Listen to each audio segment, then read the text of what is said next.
So you want to be an entrepreneur? Well, if you do, then this video might be the perfect one for you, because I'm about to show you how I made $100 a day reselling iPhones while still being a college student. What's going on, guys? My name is Anfernee and welcome back to my channel. On this channel, I talk about a whole bunch of stuff ranging from how to make money online, how to grow on social media, and how to be an entrepreneur in general. And in this video, I want to focus on showing you guys how to make money reselling and flipping iPhones. Now, this is a business model that's been around for a very long time. I first heard about this business model maybe back in 2017 or 2018 when I was a young college student looking for a way to supplement my income. Now, obviously, as many of you may know, you don't make a lot of money in college. Even me being a scholarship basketball player, I was only bringing in about $900 a month. And for me, that just wasn't going to cut it. So not only was I a full-time college student, but I was also a full-time varsity basketball player as well, and this strategy still worked. But to get right into the video, let me quickly explain what the business of reselling iPhones is. It's basically like any other flipping commodity where you want to buy low and sell at a higher price. So what do you have to do all this? Well, there's basically four main things that I'm going to cover. Number one is how to find the iPhones that you want to buy. Number two, how to price the iPhone so that you don't overpay for them. Number three,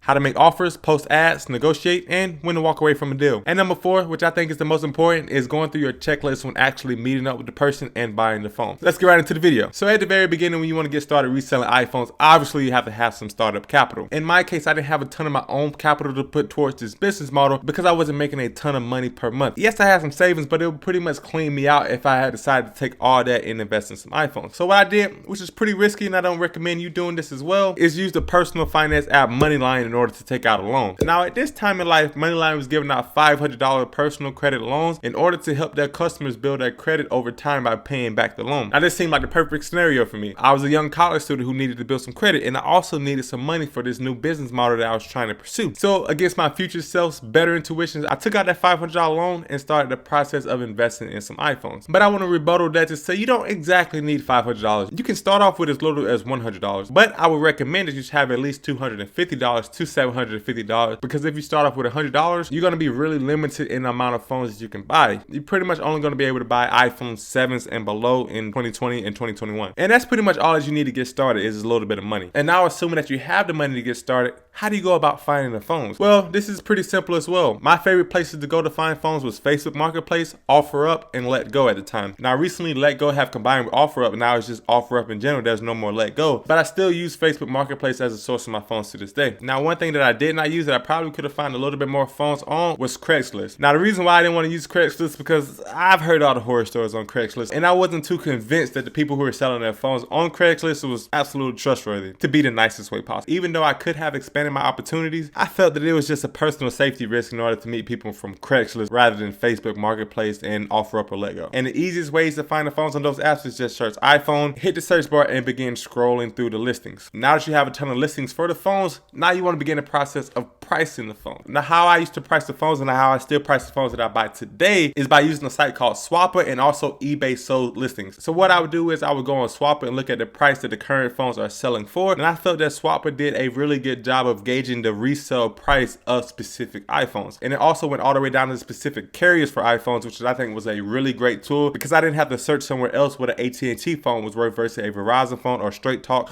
or Cricket Mobile or anything like that. And after I got that number, I would then cross-reference it to the recent sold listings on eBay. Because I was trying to sell my phones on eBay after buying them, it was important to know what the phones were going for on eBay. Now, I didn't just look at what the phones were selling for, I looked at what the completed listings were, meaning what phones were actually sold and what price a consumer actually paid. Now that I have all the information, now that you know all the information, the next step is to begin making offers. But before you make offers, you must have a few key ingredients in mind before you start offering on phones. Because just a phone that's selling on eBay for $350 doesn't mean you can just buy it for $300 and expect to make a profit. And what are these fees exactly? Well, the main fee and the one you should take the most note of is the eBay selling fees. Even if you don't plan to sell your products on eBay, it's good to calculate this fee into your offer price just in case you can't find a buyer in your local market. And the eBay fee is pretty consistently going to be 10% of the selling price, meaning that if you sell a phone for $300, you would then owe eBay $30 just for having the ability to list it and sell it on their site. The next fee you should take into account is PayPal fees. Now, PayPal typically charges about 3% per transaction when you do anything through PayPal. So altogether, eBay and PayPal together is about 13% of the selling price. Once again, meaning that if you sell a phone for $1,000, you will owe immediately $130 to those services just for using them. One of the next fees you want to take into account is shipping. Shipping for me typically was around $8 for every phone I shipped out. So keeping a $1,000 phone price in mind, you add the $8 to the $130, now you have $138 in fees you want to take into account. And one of the last fees that I wish I had taken more notice of is the gas. Now gas really eats into your profit margin because sometimes you have to drive 20, 30, 40 miles away in order to meet people and buy their phones.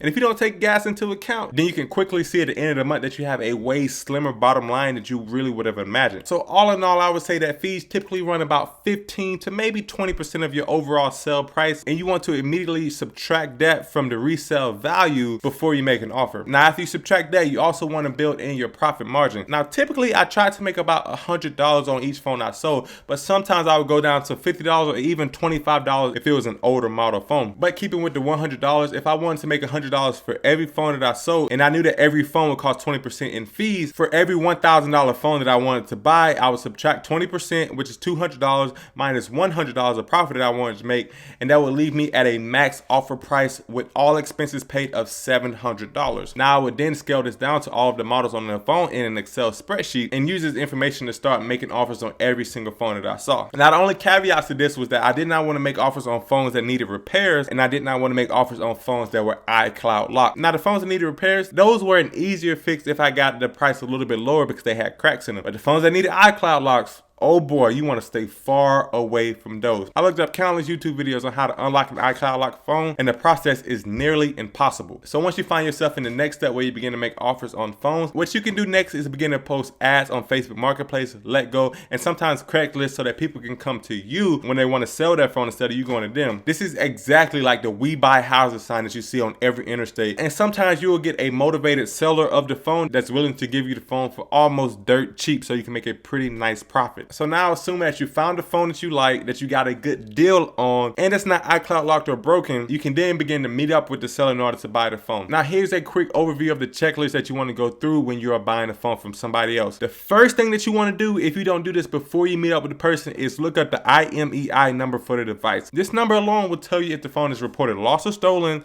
and if the phone is on any payment plan that restricts the phone from being transferred over to another user. It also will tell you what service the phone is provided on. Now this is extremely important because you do not want to buy a phone that's reported lost or stolen. Not only will you lose your money when the police find out, but you also may risk some legal action if you can't prove that somebody else sold it to you, because they would think that you are the thief in the beginning. Usually I like to get the IMEI number before I even agree to meet up with the person. And once I have that number and find out that everything is clear, I then print out a bill of sale that both I sign and the seller signs to ensure that there's no ambiguity on who the phone belongs to once the transaction is made. Now this would definitely help if the phone is reported lost or stolen after you buy it, because you can prove that you bought the phone fair and square on a specific date for a specific price. Now I know that there are some shady sellers that will sell you the phone and then report it lost or stolen so that they can get the money that you gave them plus their phone back. And the last thing you should do once you check the phone is turn it off and on and make sure the entire screen works and everything looks as described. Now there was one time where I was going to buy a phone late at night. It was a nice family of 2 older people and 1 young lady who sold me the phone. And since it was so late, I wasn't really on my toes, and I saw the phone, it looked nice and everything, and I didn't go through my entire checklist because I mistakenly trusted these people because they looked like a nice group of people, only to find out when I got home that the phone was iCloud locked and basically worthless, and I had to sell it for parts. But after all these steps, all you want to do is rinse and repeat.